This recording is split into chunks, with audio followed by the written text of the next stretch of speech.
We're ready to look at our second learning objective in our chemical kinetics unit. And we're going to see that not all substances appear and disappear at the same rate. In our previous learning objective, we didn't have any coefficients other than 1. But coefficients will start playing a role, and we're going to see how they play a role. So we're going to learn how to write what's called a rate expression, and we're going to use it to compare the rate of appearance or disappearance of one substance in a reaction to the rate of appearance or disappearance of another substance. To demonstrate how coefficients play a role, we're going to do a demonstration. So we're going to, in the PowerPoint, you're going to see me making little booklets, and then we'll be able to resume the PowerPoint and see how the numbers play out and how the coefficients come into play. We're going to simulate a chemical reaction, and the reaction we're going to simulate is 2A going to B. This is my A, this is my reactants, and I have 18 sheets of paper here. And I'm going to take this and take 2 of them and produce a booklet. It'll be a little 4-page booklet, and that will be B. We're going to see that we can either monitor the reactants to determine the rate of the reaction, or we can monitor the products, and we're going to see how the coefficients come into play as we do that.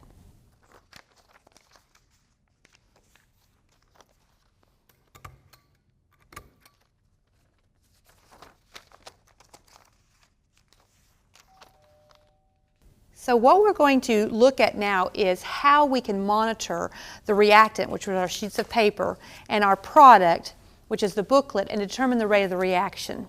And what we need to look at is how much we have now. So we had started with 18 sheets, and as we count through these, I now have 10 remaining. And if I look at the booklets, I started with no booklets, and I now have 4 that are there. So we're going to see how you can either monitor the reactants or monitor the products and determine the rate of the reaction. So you saw me do the demonstration in which I took 2 pieces of paper and I made 1 booklet. So this reaction might be used to represent that process. 2 pieces of paper, we'll call that A, turning into a product of B, the booklet. Now we recorded this process for 30 seconds, and initially I had 18 pieces of paper. And I counted when it was all said and done, and there were still 10 pieces of paper left over. For the booklets, I didn't have any booklets to begin with, but I produced 4 booklets. So if we take those numbers and we ponder the change, so we could talk about the change in A, and we could talk about the change in B, put a delta in here, change in B as time goes by. If you think about those numbers, and I'll give you a second to do that before I switch slides, you'll be able to make a comparison of the rate of disappearance of A versus the rate of appearance of B. Now for that demonstration, did B appear at twice the rate that A is disappearing? Or did A disappear at twice the rate that B is appearing? Or did they disappear and appear at the same rate? So take those numbers, and I'll go back to that slide here if I can. Take those numbers and think about the value of the change in concentration and the rate at which it appears and disappears. Okay, did you say that A disappears at twice the rate that B is appearing? If you did, then that would be correct. Now we could use this right here to compare A to B. The minus sign is there because the change in A with respect to time was negative. It was, let's see, 10 minus 18 here, and that'd be a negative 8. So we put that minus sign in there to make it a positive 8. And we had over here 4 minus 0. It's already positive, that's 4. And so we don't need a minus sign. But since this was 8 and this was 4, we're going to have to divide by 2, and that's right here, in order to make these 2 portions here equal to each other. And that is how we define the rate of the reaction. We will include that coefficient of 2 down here in the denominator to define the rate of the reaction. So when I use the word rate here, I am talking about the rate of the reaction. We can monitor in terms of A, we can monitor in terms of B. So for this reaction, as we look at it, let's put the full numbers in here. We have a negative 1/2, change in concentration of A, that was the value of 10 minus 18, or negative 8, and that was divided by the 30 seconds. Over here we had 4 minus 0, again that is divided by 30 seconds, and whether you monitor it in terms of A or you monitor in terms of B, you're going to get the same number. And that is the rate of the reaction. Now I've got a numerator here that I've written down as 1 because it's really not molarity, it's the number of pieces that I have. But the values are going to be exactly the same because I incorporated the coefficient of 2 into the expression. So now we can look at any generic reaction, no matter what the coefficients are, and we can define the rate of the reaction with what we call a rate expression. This is the rate expression. So it's a change in concentration of the reactants. We put the minus sign in for reactants. We include the coefficients all along the way. So we could define the rate of the reaction in terms of the reactants, in terms of the products. It doesn't matter. It will always give us the same rate for the reaction, and then we call this a rate expression.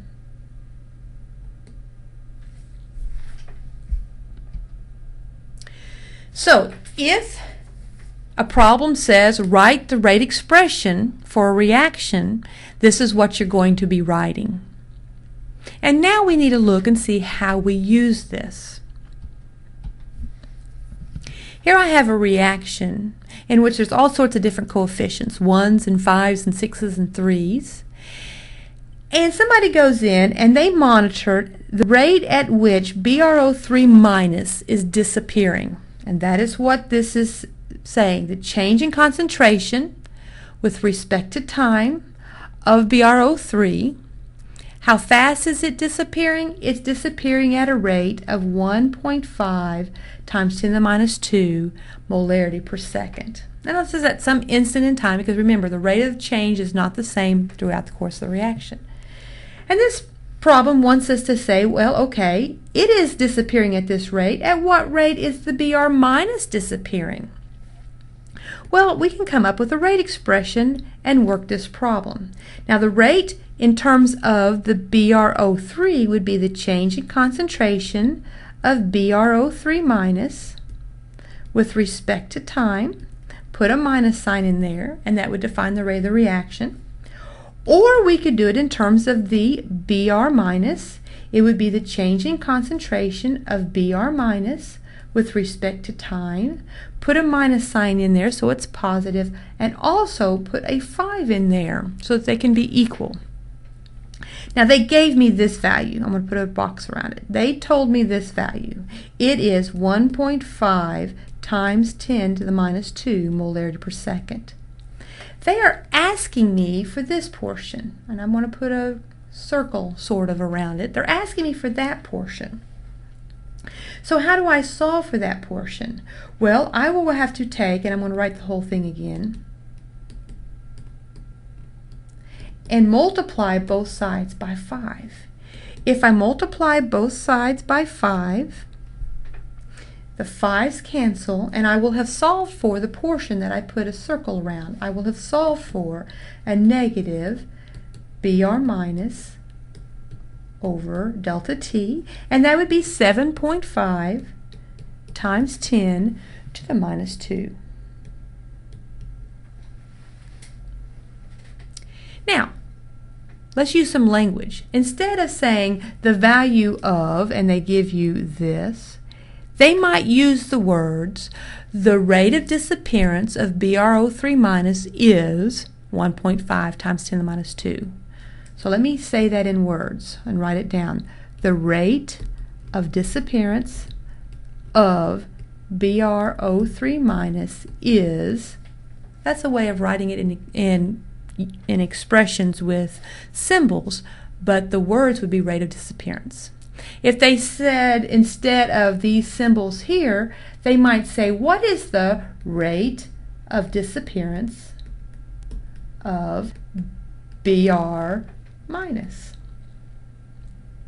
And that would be how you would use words for that expression.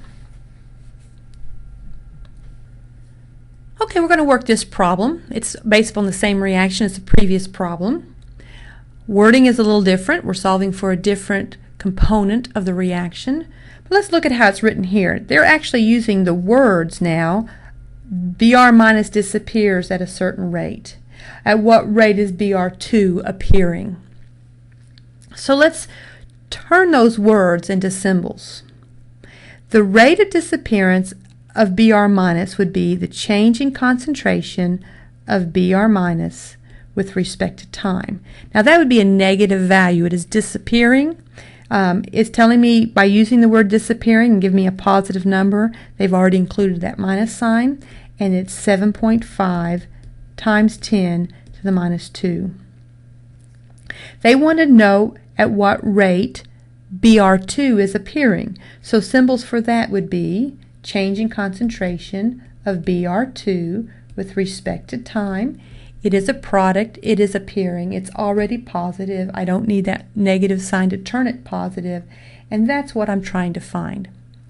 I will begin with a rate expression.